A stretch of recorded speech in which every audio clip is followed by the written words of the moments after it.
Welcome to the REI Hacker Podcast, where we unlock the secrets of real estate success. Join us as we dive into the journeys of top investors, mentors, and industry experts. Learn from their experiences and navigate the highs and lows of the investing world. And now, let's hand it off to our host, Benson Juarez. Welcome, everybody. Thank you so much for being here today for this edition of the REI Hacker Podcast. I'm excited because I've got two amazing guests with me, Jon and Amy Nolen. They're a dynamic husband and wife investment team. They own Integrity Home Buyers based out of Oklahoma City, and are the co-founders of Pete, a real estate investing CRM software. Jon and Amy and I have had a chance to meet in person several times. We run in some similar circles, and I just know that they're amazing people and they're providing really cool new technology to the real estate investing industry, and they've got a really cool background. So I am very blessed that you guys took the time to be here with me. Thank you so much. Thank you for having us. We really appreciate it. No problem. So you guys are based out of OKC. You got a pretty good darn basketball team. I'm not sure if you follow them, but they're yeah. Them and Minnesota and the Denver Nuggets are like right at the top of the bracket there. Do you guys pay attention to any local sports? It's about time we're doing good again. I mean, we were good at one point, then it kind of went down for a while. But they've been rebuilding. They have draft picks for years, first round draft picks. Yeah, it's impressive what you guys are doing out there, and I think that we're likely going to see each other in the playoffs. So maybe we'll talk crap another time about that. But so you guys have really cool backgrounds. Jon, I know you've got military service in your background. Thank you for your service. I do as well. And I think it's been a strong thing in my background to help me with building relationships and systems and processes and accountability. And Amy, you come from a W-2 kind of background, right? And working with companies, and you guys have come together strong as a powerful force, but not without some trials and tribulations, right? So can you just tell me about your backgrounds and how you got into real estate investing and what's making you guys such a strong team?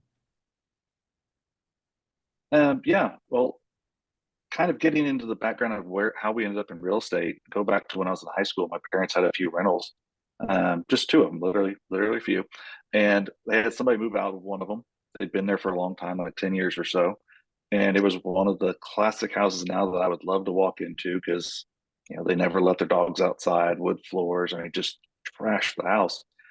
And teenage son, I got to clean it up. So I'm going through that for a number of weeks, trying to get all that stuff done. And at one point I was talking to my parents and it's like, why aren't y'all mad about this? And they're like, well, I mean, we're not happy, but they paid the mortgage off already. I was like, whoa, wait a minute. So this is just like free money for forever now? They were like, no, well, I mean, kind of. So that kind of put the bug in my head that eventually wanted to be in investing. And then later on, Amy and I had some money sitting and, getting 0.0 whatever percent in a savings account. And like, let's put it to work. And I guess that was over a decade ago. Yeah, he had to really work hard to convince me to do that because my parents growing up, rentals were not what you did. They're the typical middle-class family that stays away from or scared to invest in real estate. Like real estate was kind of hokey to them. So I grew up thinking that too. So when Jon was like, we should try this. My parents had some rentals. I was like, we'll see. Right. It's done well for us. Convincing.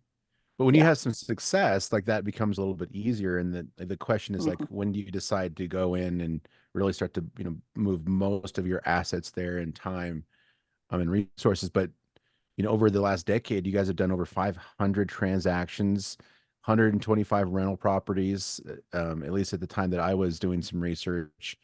You guys have built, quite the portfolio in real estate business. Thank you. Yeah, it's been a process, and we had decided that we wanted to move into it more of a full time, mainly because our kids had some major health issues, and when you have a W-2, they kind of have a problem with you taking off work every few weeks to fly to New York for doctor's visits. which at one point we were doing every few weeks. One of us had to fly up there. So we really got into full time into real estate for the lifestyle, being able to control our schedule and be our own bosses. Yeah, I think it's interesting because one of the things a lot of people, when you get into this industry, is you want freedom of time, and you have this idea that you're going to build this business to fit a certain lifestyle. We did it originally from necessity. I had to be able to go take care of my kids. I had to have the money to be able to travel because, I mean, healthcare is expensive, let's be real. And my daughter, so both of them had to have spinal cord surgeries. And one of them, she went 2 or 3 years and she had 7 surgeries on her back, but they were all in New York. So we literally would have to go do a surgery, stay in New York for a week, and then fly home. And then she'd have to come back every 2 weeks for follow up for a couple months. So we were back and forth. So that's hotels, that's airfare, that's plus the healthcare. And I think we were forced to build the business to fit the lifestyle versus a lot of people build the business and hope the lifestyle comes. But I think that was some way we did it different. Yeah, you don't hear that very often. It's usually the other way around for sure. Mm-hmm. So it was really intentional on your guys' part to like, okay, we'll figure the money out. We just need the flexibility to do the things that we need to do for our family. And you burned the boats at the beach and went all in. Yeah, for sure. That's so cool. And so, you had some troubles, it sounds like early on, did some research, and you guys are trying to figure out like your roles and how you can work together. Like, how did you work through that process of figuring out who wears what hat when, who has the ultimate decision making? Like, does one of you have veto power? How does that all play out? I don't think either of us has true veto power. If one of us feels very, very strongly about something and the other one doesn't, then that person kind of gets it. But I love trial and error. Would you say, Amy? Yeah. And I won't say that we haven't had problems, for sure. It's been a journey. Matter of fact, everybody you talk to that works with their spouse, they're like, oh, yeah, we get it. It's not easy, but at the end of the day, we had to look at each other and say, what comes first, us or the business? And when we said our marriage comes first and then the business comes second, then it was easy to say, okay, what's working and what's not working with us working together and set some guidelines and boundaries. So I do think we do have veto power, but they're in different areas. Like Jon, he stays in these lanes, and so he has ultimate veto power in these lanes, and I'm in these lanes, and so I have final say in those lanes. But it's pretty 50-50, I think. Yeah. Yeah. And with that, part of it is us humbling each other enough to acknowledge what our strengths and weaknesses are.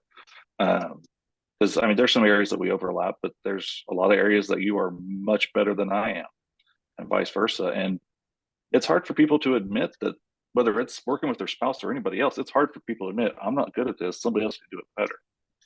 And I think that was probably the biggest hurdle to get over for us, or me. Both of us. You never like hearing you don't do that as well as I do, Right. Yeah. But we love hearing you were right. Right. Or Yes, I was right. Like, those are always nice to hear. But it sounds like a lot of the skills that you've taken to like succeed in this business world are things that many people don't have to succeed in their relationship world. So you took like what you've all described as like compromise, and that's what helps marriages succeed just in general. And then you can transfer that. Okay, you guys are gonna be married forever, to like, okay, how do we work this in the business world too? And maybe people who wouldn't do well in marriages don't do well in business partnerships. Right. That's a very good analogy. And I do think we approach it that way. Definitely compromise, and you have to be able to say when you're wrong, step back, take a break, things like that. So. Oh yeah. So you guys have I'm worked sorry, through all honey. I did not mean to. Oh, sorry. I was going to make a joke about, sorry, honey. I did not mean to not include you in that meeting. Oh yeah. I have that too with my business partner and other people at our company. Like, everybody's trying to like figure out like where they fit and make sure that they continue to have a job. And So like it's like this fight for power, I guess. So it's not like a serious fight, but everyone's has their best interest in mind most of the time, not the company or the greater good. So that can seep into decision making. And I've said what you just said before to people, and so that's just part of the growth, right? And so you guys have gone from just having a couple rentals. Tell me about the business, the real estate investing business. Like, what do you guys do? What's your focus? What's working? What's not? Our focus right now on the real estate business is mainly flipping and rentals. We do a little bit of wholesaling, not a lot. It's just never been our strong suit. For the most part, if we can take it down and flip it ourselves, we're going to have a little bit more exposure, a little bit longer timelines, but we're going to have a higher profit margin. And then same with rentals. If it would make a good rental, man, I mean, an assignment fee or what you get from a double close is nice, but that long term cash flow over the next several decades is really, really where it's at. That's where we started, was just wanting rentals for our retirement. Yeah. Plus, you get to take advantage of all the other profit centers that comes with a rental. Appreciation. OKC is probably a lot different now than it was 10 years ago when you first started. Yeah. And depreciation, and you probably have loans and you're paying those down too. So there's lots of ways to benefit from that. And now you've set up your family for generations, likely, with those amount of properties, and you're not done by any means. No, not anywhere close. So you took all that of experience and working through the inefficiencies and processes and systems and kind of manual work, and you use that to conceptually think about Pete, right? And maybe you're out there using some different softwares and platforms, but it's all fragmented, right? So you're using this tool for this and this tool for this, and so you conceptualized a software platform that will help solve a lot of those problems, but all in one place. Tell us about Pete.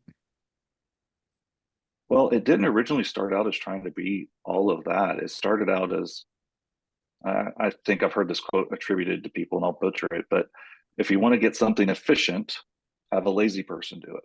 Well, in some ways, I'm that lazy person. I hate inefficiencies. I hate doing double work. I hate paying staff or VAs or anybody extra money to do extra work. And when your systems are fragmented, you've got your CRM, your phone system, Asana, something else, you end up with that. You end up with not knowing where the actual source of truth is, depending on when you're at in the process. And it started as just trying to close those gaps, just bring those closer, so we didn't have as much waste. And then it turned into, well, I haven't programmed anything in a while. That may be interesting. And kind of grew from there. And it originally was supposed to be just an internal tool. I had no interest in making it publicly available, but our visionary here, Amy, definitely saw the opportunity that was waiting. Well, you go to all these masterminds and you talk to people, and we all have the same problems. So if it's going to help solve our inefficiencies, it's going to solve inefficiencies for others. It's like, why keep it to yourself? Yeah. Especially if you could make money on it, right? You could have just went out and just given it away to everyone, and because you like them. We all like the people that we get to network with, but it is another profit center, right? Where you can take your expertise and, put it into a software. Did you code it on your own, Jon? Did you actually code it, or did... I started the coding, and I have done quite a bit of the coding, but we also hired staff. Right. At one point, I think we at our highest had 4 full-time developers and 1 part-time, and a project manager. And that's fluctuated some throughout the life cycle, but I've done some of the coding myself. Yeah. Interesting. So what's been the reaction from people who have used it so far? Like, you guys put your heart, blood, sweat, and tears in this thing, and now you put it out there, and then now you have to sit back and wait for feedback. How is that process going? It's good. It's have to remember that everybody is going to use a little bit different. And there's times that somebody, will call me like, hey, I was trying to use it, and this happened or that happened, or I expected this. And I went, you know what, you're doing things a little bit different. I just didn't think of that little wrinkle in things. Mm-hmm. And I like that kind of feedback, because then we can take it, apply it, see if it's going to apply to most people or not, most of our user base. And if so, put it in there. And then everybody ends up benefiting from a more robust and efficient platform. Yeah. I mean, this is an exciting project. And, in the circles we run in, it seems like everybody has an idea for a software program. And so they're looking at different ways of making money. And, we're entrepreneurs. So, like a SaaS is good, or like repeatable passive income over time. It all sounds good. But have you ever thought about this being like more of a distraction than really something you should have spent time on? And could you have used that same time in just doing more flips and doing more rentals? That is a great question. And yeah, there definitely have been times that I have thought, I won't speak for Amy, that I've wondered that, like, oh, did I take us down a crazy path? Is this going to be worth it? And I think that happens with any entrepreneur, no matter what the venture is, unless you're just incredibly lucky and hit huge success from the beginning. But no, I think it's going to be good for us. I think it's going to be good in that it's going to help other investors. And so we do want to help people, whether it's sellers or tenants or whatever, other investors, but it'll be worthwhile, I think. Yeah, we're definitely not any different than any other entrepreneur, where one day the sky is falling and the next day we're on cloud nine doing perfect, So yeah, there's definitely been those thoughts. I will say that we probably couldn't have scaled even the flipping and really gone all in on that side without something like Pete. For us, we just had so many inefficiencies, and we were losing things in the system. The data integrity wasn't there because the human error from transcribing it from this to this system, and you don't get all the data and all that stuff. So I don't think that we could have scaled to the level we wanted to. I will say that we are running way more efficient and streamlined than we ever have. And we're doing more than we were doing when we started this, but it feels like we're doing less. So it's less and we work. have a smaller staff. Yeah, we have a smaller staff for sure, and getting more done. So it is a distraction, but I think it was one that was worth the risk. Right. And you built it first to solve your own problems, which, you invested in this tool, and there's some out-of-pocket costs. But if you're more efficient and you can trim off some fat with regards to like people resources, then it's a good investment from that, that perspective alone. But there are additional costs in putting it out there. Because now there's marketing and there's customer service, right? And there's these things that make it like a SaaS product that people will continue to pay for over time. How has that been for you guys to learn, like go from real estate to like building a tool that works and works in your business, to like running a SaaS company and everything that comes with that? Has that been fun? Has it been challenging? Yeah, it's been a journey for sure. Marketing is not Jon or I's strong suit. We're definitely process behind the scenes kind of people. So I think that's been the most uncomfortable part for us, is trying to figure out. I'm not one that's going to walk up and say, hey, I have a software you should use. You should see it. If it comes up in conversation, I'll talk about it. But I have a real hard time asking someone to look at it without them coming to me. So that's been a struggle. I've had to get out of my shell a little bit. I feel like Jon has as well. But our background, I worked 17 years in a software company, and it was a SaaS before SaaS was a big thing, I feel like.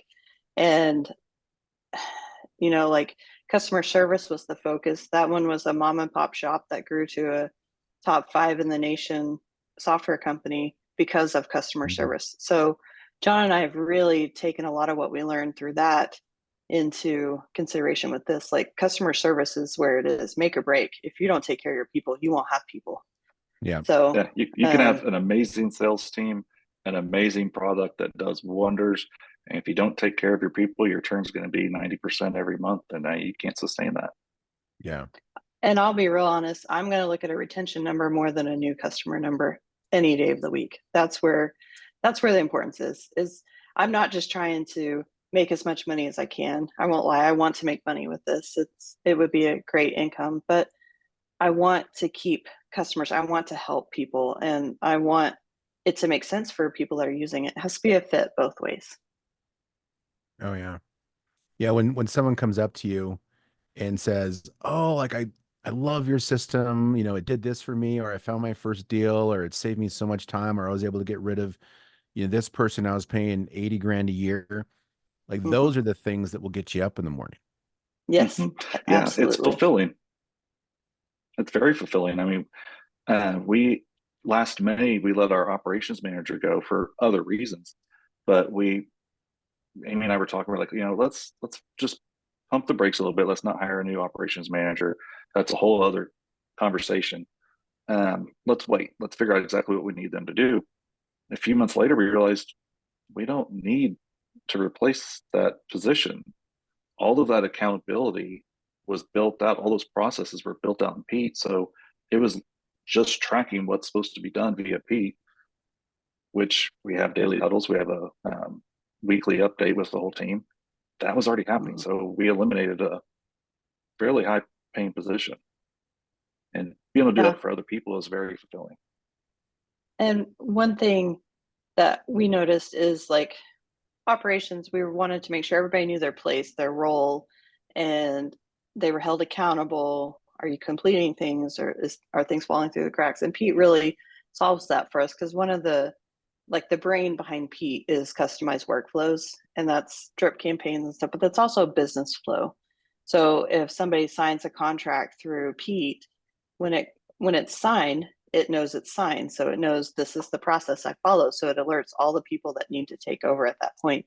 So everybody knows exactly what they're supposed to be doing and when it's due and things like that. So it really did eliminate a whole position for us, which is crazy to me. I mean, we saw it, but in reality, when it happens, you're like, whoa, that's kind of cool. Yeah. So you've done that in a way where it's freeing you guys up to do other projects, right? You systematized your real estate and business in a way where it gave you enough bandwidth to launch Pete. Now you're going to be working to get Pete to a point where it's sustainable on its own, right? And you can hand off some of the daily stuff and take off some hats. Like what's the goal after that? Is it just to be like, kind of free to do what you want? Or do you have other projects on the horizon? Like what's next? Oh man, I don't think we'll ever not have a project. We like doing things. About probably 90% of my time is on Pete. Yes, we definitely love to travel, but you can work and travel, and you can work remotely. You can do things remotely. We have a cabin in Colorado that we like to go up to, and we still work when we're there. But I don't know. I don't know what the future holds on that as far as the next adventure. Yeah. On my side, Amy, what about you? Well, I think you have some thoughts in there.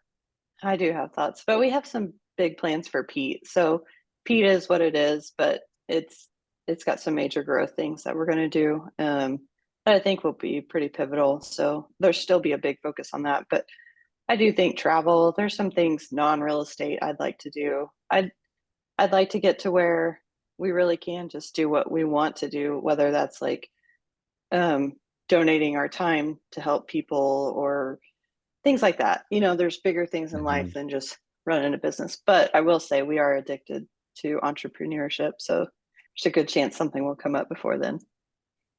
Well, and something we missed at the beginning, your parents were entrepreneurs and worked together. My parents were entrepreneurs who worked together. I mean, you're in my mom's old office right now. I'm in my dad's old office. So we grew up like this. We don't know any different. I jokingly said that my parents' business was like my brother. It was just part of the family. Like you heard all the updates and followed along. Like that's what life was. And when we traveled, my dad was off in the side on a cell phone forever, handling support calls and things like that. And we traveled for Thanksgiving one time and a customer went down and he had to go they weren't far from us. So we all went and took care of the customer. So that's what I grew up knowing. Cool. And John's the same way. Yeah. So that's really where I think a lot of people fail in real estate investing, is they think that it's real estate investing, not knowing it's a business, but it's also an entrepreneurial journey. And I don't think that most people have it in them. And the numbers reflect that. Like more than 9 out of 10 people who start off in this business will never have any meaningful success, or even, close one deal for that matter. Where do you see, like, your perspective on new people coming in to the business? Like where can they, maybe miss the same pitfalls that we fell into early on, or where can they optimize their business, outside of, like, software and stuff like that, just maybe even from like a mental perspective? So I think people are paralyzed by fear most of the time, and it's scary. Starting your own thing is very scary, real estate or not. And you can read all the books and listen to all the podcasts and do all the things, but doing it is a different thing. So I think my biggest advice is jump off the ledge and do it. Like, the first deal is the hardest. Get that first deal, figure it out after that, right? Yeah, definitely. I agree with that. And I mean, we have some friends here in Oklahoma City that, still have their W-2 jobs, some because they just enjoy what they do, some because they're waiting a few years to get to retirement. They've put in so long, and, they just had to get to the point of doing it. And I think that's the single biggest thing. But something else that helps is getting a mentor or a coach, or it doesn't have to be something formal, but somebody who can show them the ropes. I used to be very, very skeptical, I guess the best way to put it, of coaches, because I just had a negative mindset about them at one point. I've come around to realize, no, coaches are amazing. Are they cheap? No, but there's a reason why they're not cheap. It's just crazy that so many people don't actually do what they're taught. But if you get a coach, get a mentor, get somebody to show you what to do. Do you guys have coaches in your business? We have a coach that we go to. We just started this year, actually. But some of our non-coach coaches are other people in the masterminds. When we go and we see you or see other people talking about what we're doing wrong, getting that feedback. Hey, that's pivotal. So you can have coaches that aren't paid coaches as well. Yeah, the masterminds have been pivotal for, I say, catapulting some of our success, because we were in a room that really challenged us and made us look inward to see, okay, is that really the best thing to do, or things like that. But like John said, we were pretty skeptical at the beginning with the high price tag on a coach. It could have saved us a lot of heartache and headache if we would have. Yep. Oh yeah. We like to learn the hard way, I guess. Well, there's benefits to both ways, right? Like, sometimes a coach can be talking directly at you, and it's like you're just not hearing it. And this is, comes from personal experience too. Like, they're talking and they're saying all the things, and if you're open to it and you're intense and intentionally listening, you can take it in easier. But sometimes it's like that emotional up and down that really solidifies lessons. When, like, something really bad or something really good happens and that emotion's involved, it hits harder and it sticks longer than if it's just kind of like discussion and, people just talking. That's one of the things that I've learned. Yeah. So definitely. Go ahead, John. No, go ahead. You're fine. I was just going to say, I'm a big believer of manifestation, and John rolls his eyes at me, but I don't know necessarily that it's a higher power or anything, but I feel like what you give the universe, you get from the universe. And a lot of that is mindset. And I think a lot of times, like what you were referring to, is you're not in the right mindset for that coach. If you go in thinking you can't do it, they can tell you every secret in the book, which aren't secrets, they're just strategies or whatever, but they can tell you everything and do this step by step and you will be successful. But if your mindset is wrong, you won't be. We're our biggest self-limiting factors, I think. It's our mindset. Yeah. And kind of expand on that a little bit more, than just coaches, is community. if you have a good community of people like a mastermind, they can help you pull out of those bad times. I mean, there was a time, I don't remember, 4 or 5 years ago, something like that. I just, we all go through ups and downs in our businesses, and I just got really down. I felt overwhelmed, felt burnt out, and reached out to some friends in Investor Fuel. And more than the advice that they gave me, just the confirmation that, hey, dude, you're not alone in this. I went through this like 2 months ago. So and so went through this at this point.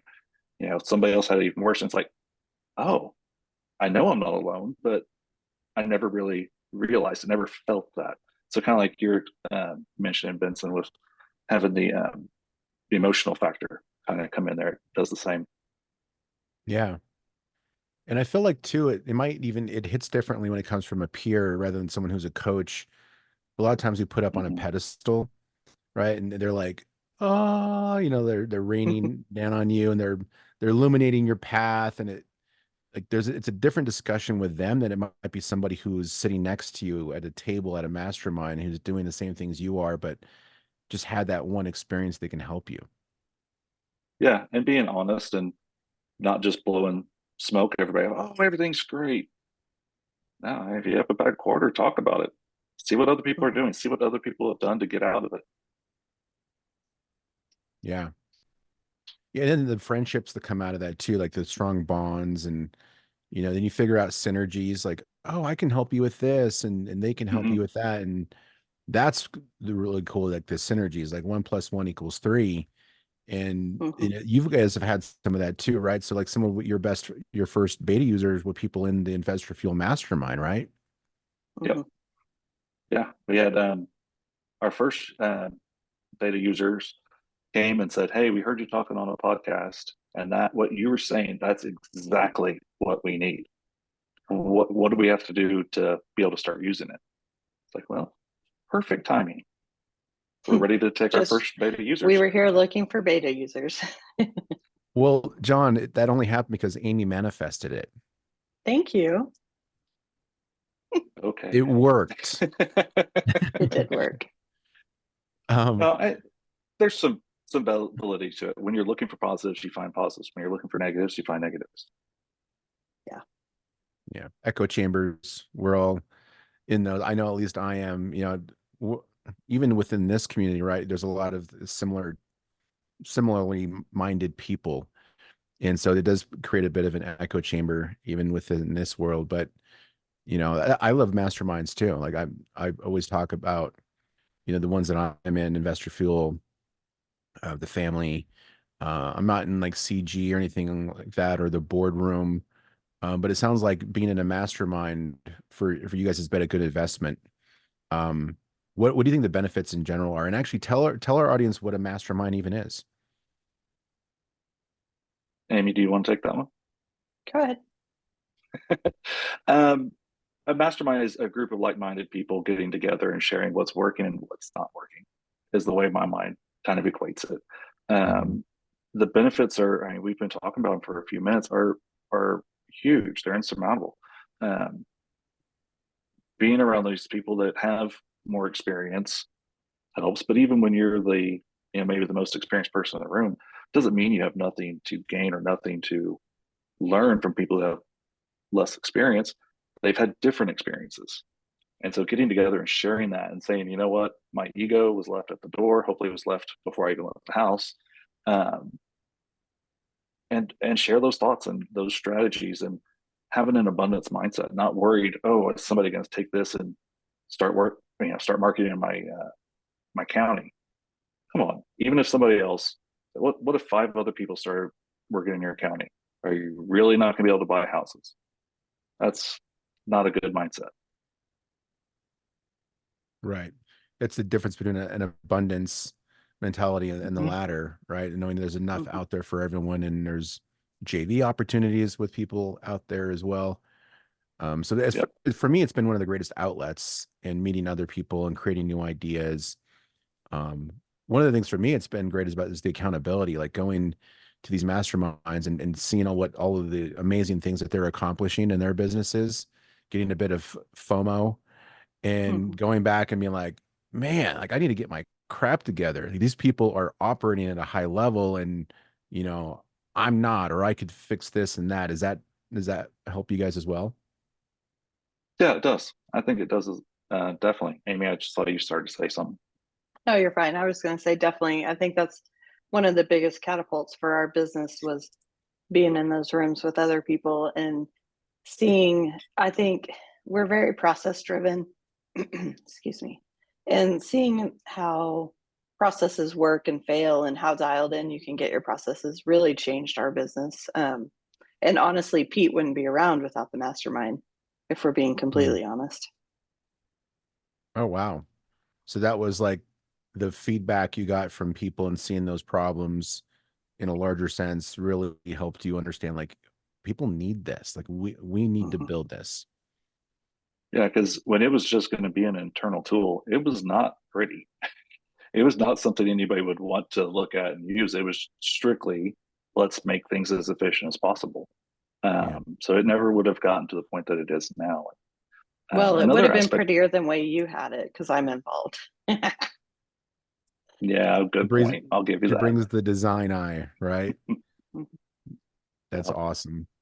So you're working to get to a point where you have the flexibility to do what you want, and travel is one of those big things for you and your family. And you guys told a story once, Investor Fuel, about a really interesting travel scenario that happened in your plane. Jon, you're a pilot. Can you like give our audience a sense of what happened there? And I just thought it was such a really inspirational story. I think everyone needs to hear it. Yeah, that was crazy. But we took the family to Iceland, and to fly, our plane is a small twin engine prop plane. And so to fly our plane, we had to cross from Canada to Greenland to Iceland. And then obviously on the way back, it was the same. Anything to add to that before I start the fun part? Obviously, there was a lot of planning, a lot of anticipation and safety thoughts. I mean, we had a raft, we had wet dry suits. So if something did happen and we ended up in the ocean, Amy and the kids could get their suits on, and the suits were made so that you could be in the 32-degree water for 6 hours and your body temperature not drop 2 degrees. But we also had the raft. So we went through a lot of planning, a lot of calculations on what our fuel rate is, how far can we go, what are the winds going to be like. And a lot of people thought we were crazy because flying the North Atlantic in the winter can be interesting, but it was an amazing experience. A little bit of a challenge coming back with some stronger winds than anticipated, but Amy tells this way better than I do. Oh, well, just living it again is funny. So yeah, we can smile about it now and laugh about it. Yeah, we weren't smiling at the time. But on the way back, well, I will say before we even left, we had done what we called an endurance flight to make sure that our plane and because it says it has so many hours of fuel, we did a test flight that was kind of controlled to make sure we actually hit that timing, because we knew the longest leg of flight. So we wanted to do one in safe conditions where there's a lot of airports around. If it didn't work out, we had plan B. So that was successful. And so we felt good, but we made it all the way to Iceland. On the way back, when we got to Greenland, there was kind of a storm coming in, and we landed, and Jon's up in the tower for, felt like forever. It was probably like 20 minutes, but there was another plane there, and I heard them talking about they weren't going to be able to leave. Jon comes up to me and says, okay, if we go now, we're going to make it. I was like, oh, okay. Come on, kids, go get in the plane. So we take off, and the clouds were coming in from the west. So we took off east and climbed to get above the clouds. So we're over the clouds and kind of just bebopping along. And this was what, a 4.5-hour flight is what it was supposed to be. Something like that. Yeah. Yeah. So from Greenland to Goose Bay, Canada, Happy Valley, Goose Bay. And I think we're an hour and a half into it. And I'm I'm a data person, so I'm watching all the controls. I know just enough to be dangerous with the plane, but not enough to do anything about it. And I'm watching the controls, and I look at John, and I'm like, are we going to make it? He doesn't even look at me, and he's like, I don't know. And we have the kids in the back, so we have 3 kids. They can't hear any of this. We isolate them, so it's just John and I talking, because when ATC is on, they don't want to hear any of that stuff. So they can talk to each other, and then John and I can talk to each other. And so he's like, I don't know. And what I noticed was our time kept climbing, because it tells estimated time of arrival and things, and it kept going the wrong way. I'm like, we've been flying for 30 minutes, and now we have 30 more minutes than we had when we left. This does not make sense to me. So what happened was the winds were 25 miles an hour stronger than they were forecasted, which we're flying into, so that slows us down by 25 miles an hour. So that was fun. Go ahead, John. As I said, the winds were forecast overall for a 40-knot headwind. So, in a plane, it's not like on a car where you're still going 60 miles an hour, even if you have a 40-mile-an-hour wind coming at you. The plane, you just slow down that much. They're forecast at 40, and they were 65 for 2.5 hours, 3 hours of the flight. Yeah. And it's a matter of, I'm sitting there going, okay, this wasn't forecast anywhere. And I'm going back through all the notes, all the weather data that I'd gotten from the tower, and looking at everything like, okay, this should break, this should break, this should break, this should break. And it just didn't. And it was unknown if we turned around, if we'd be able to get back down to Narsarsuaq because of the storm that had come in Greenland. Yeah. Mm-hmm. So we kind of took a leap of faith, and John, he's safety first when he flies. He's like almost OCD in the plane, where he goes through his checklist multiple times for each thing, and I have them almost memorized from listening to him go through them so much. And he really kind of got us as fuel efficient as we could get. And then also, when you're flying between Canada and Greenland, there's a part where you really don't have communication with anybody, and you're kind of flying on, you're supposed to be here, and so this is where everybody expects you to be, so everybody's flying blind basically, but you stay where you should be.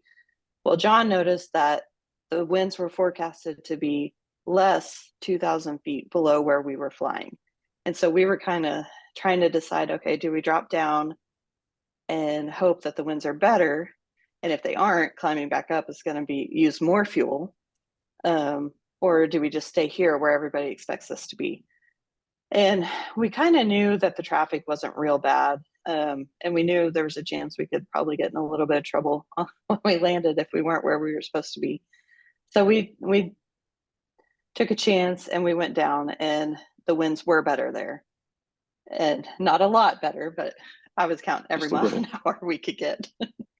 But what's funny is when he checked back in, they were kind of like, we had you at 12,000 feet and you're at 10,000 feet. And he said, well, we didn't have communication. We had to drop down. So they were fine with it, and they just moved us. But when we got to land, I was so ecstatic, because I literally was like, internally, all the anxiety and things were going on. But when I saw land, I was so excited. I almost wanted to cry. I was like, John, land, I see land. And he said, honestly, landing in the ocean would be way better than landing right there. And I thought, oh, don't tell me that.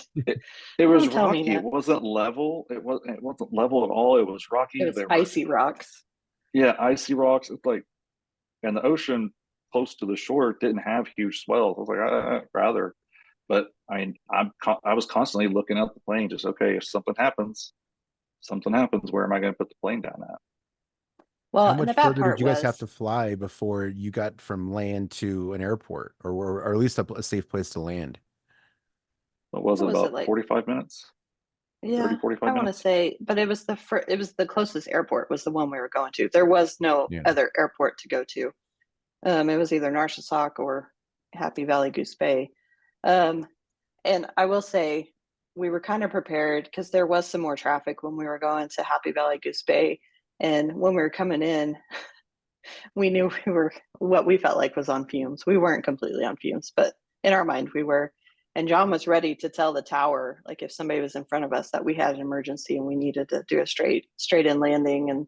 But they were ready for us, and it was fine. Landed with 15 minutes of fuel left, which is way closer. We usually account, FAA, you're supposed to account for 30 minutes of extra fuel for things like this. 45. And we usually do an hour or more. So it was way closer than our comfort level. Wow. Yeah, and the kids have no idea at all.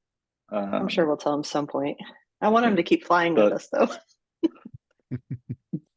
Kind of the moral of it, though, is things are going to happen that aren't expected.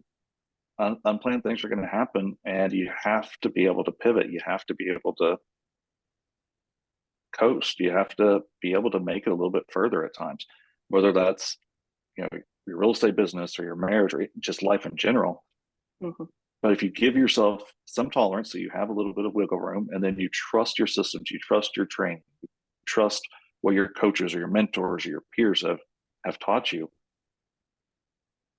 you can get through and get to the finish line. It was a I have goosebumps right now. Very scary experience, but come down to it, the training that I had and the planning I had done, I knew where to go and what to do, and did have enough fuel like I was supposed to. Mm-hmm. So we made it. Yeah, we did make it. Hey, hashtag spoiler alert, we're still alive. Yeah. So it's a really cool, it's like a real life analogy. Like a lot of times analogies are just, this fictitious person did this or whatever. Or you refer back to stuff that happened, biblical times, or, Mm-hmm. you think about, like these books, like The Art of War, and it's like, oh, it's stories. Like this is like a real story. And what I take out of it too, is like your guys' ability to keep your head when all of that anxiety was happening inside, and you had the right to freak out. Like you had the right to really freak out and, and go back and be visibly affected to where the kids would know something's wrong. Right. And if you would have done that, there would have been nothing wrong with it, but you kept your heads about you, and that helped to make better decisions, right? And be more confident in those decisions, and then have the ability to actually rely on, like you said, your training and what you had planned for. And if you're in a high elevated emotional state, like most people just don't have that ability to do that. And I think that's what got you guys through. I do too. I think it takes a lot of practice. And I will say, I do feel like this is one of the things Jon and I are pretty strong in. Because we also scuba dive, and I think scuba diving and flying are a lot of the same concepts. But anytime you panic in a situation like that, it's life or death. You cannot panic. Like most of the time you hear diving accidents, they panicked. There's some crazy things that people do, stupid things and die, but most of it's panic. And so I think both of us have a tendency to problem solve first and then kind of have the emotions released after the event. Because I will say, when we landed, I went into the bathroom and I just kind of stood in there by myself for a few minutes and kind of was like, okay, that just happened. And I told Jon, I was like, let's not, because we had another flight. We had to go to Maine that night. I was like, can we stay here an extra 30 minutes with our feet on the ground for a second? Because they feel real nice on the ground right now. So you do have to process all that emotion, but in the moment you can't panic. And kudos to you, Amy, for really doing it, because you didn't have control in the situation. Not that I had all the control, but I'm flying, I have some of it. But also, that's where my time in the Marine Corps really came in to help, because it was a very stressful situation. It was, okay, just go through the numbers, follow the process, go through it. What do you need to do? And we had done that before. Like, we knew before we went, if we lost one engine, if we lost two engines, what was going to happen. You were going to go in the back, get the kids in their suits, and just preparation. If you're just winging everything, and there's a time and place to wing things. So if you're just winging everything all the time, at some point it's going to catch up to you. But kudos to you, Amy, for you keeping your head and keeping your cool in it. Thanks. Thanks. And I will say, we are definitely planners. And this comes more from Jon with maybe Marine Corps, maybe just life in general. But he always thinks worst case scenario and what would he have to do to get out of it. And he's got like, I don't know how many, but I imagine like 5 to 10 plans for any situation, anywhere we go, even driving. There are times, and I think this is from being in the Middle East, there are times driving, I'm like, why are you staying so far back? And he's like, I will never be caught getting boxed in. I will always have an out. And I'm like, do you get boxed in often? So he's a planner. And it's rubbed off on me too. Oh yeah. So we get a moral out of that story, right? Which is planning, keeping your head and trying not to be emotional during stressful situations. But what did it do for your guys' working relationship and also your marriage? I'd say it strengthened both. Yeah, I think it builds a trust, because also you have to be able to come to your partner and say, things are not good. How do we get out of this? Or, if it's not always sunshine and roses, and it will never always be sunshine and roses. And if you can't say, hey, this is messed up, or this is not working, or we're about to die, and get through it together, then you shouldn't be married. But yeah, I think it definitely strengthened it for sure. And also another little lesson is, if you tell your partner or your whatever before they realize it on their own, they'll probably take it a little bit better. I was waiting on my own on this story. Mm-hmm. And if I would have told her, it would have helped some, but I was in that analysis mode of, oh goodness, is this real? Is this going to break? I want to plan before I tell her. But just, you're a team. We're a team. We're Team Nolen. Mm-hmm. On that, Team Nolen, I really appreciate you guys spending some time with us on the podcast. Just so many good nuggets in our discussion. You guys have an amazing background, and what you've created is really rare, right? There are so many, more than half of marriages fail. Most businesses fail. And you just compounded those two things that have a high likelihood of not working out. And you're just like improving on it with what you've built. So I think it's inspirational. I think it can be a great model for others out there that want to do cool things in business, but also just have a good relationship with others. And so I really appreciate you guys taking the time to be here with me and sharing your story, and all the best of luck to you with Pete. For anybody out there who is looking to learn more about Pete and how that can help their business, where can they find you guys if they want to follow you or look at Pete? Pete, they can check out Pete at ThePete.io. They can find me on Facebook, Instagram, TikTok at The Flipping IT Guy. Amy, she's on all those platforms as ANolen30. And then we have a YouTube channel as well that you can find us on. Awesome.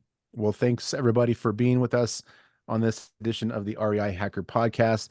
Please keep an eye out for future podcasts where we bring in amazing guests who are investors and coaches and mentors and industry experts, and they share their stories with us so that we can be better at real estate investing and make some money. So please like and subscribe, and we'll see you guys next time. That's a wrap on today's Real Estate Revelations. Thank you for tuning into the REI Hacker Podcast. Remember, every property has a story, and every deal is a lesson. Until next time, keep hacking the real estate world.